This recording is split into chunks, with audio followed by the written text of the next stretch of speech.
آقا از این که دیگه بیشتر چین و چروک نداری، بیا میخوام با این سرم سوپر لیفت ایتالیایی تو 5 دقیقه یه پوست سفت و لیفت تحویلت بدم. همراه هم باش. یه مقدار از این سوپر لیفت رو پوست صورتت شروع می‌کنی به ماساژ دادن.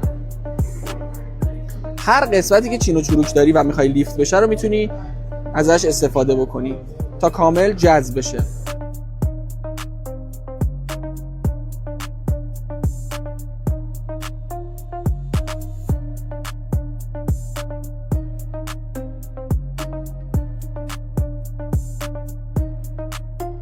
یه مقدار احساس گزگز نمی‌کنی؟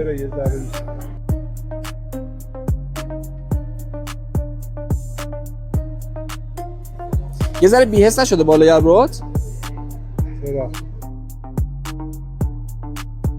یه ذره احساس می‌کنم اصلا دیگه هیچ حرکتی نداره ابرو. خیلی هم عالی. خوبه. الان یکم ابروهاتون رو تکون بدین. خیلی هم عالی.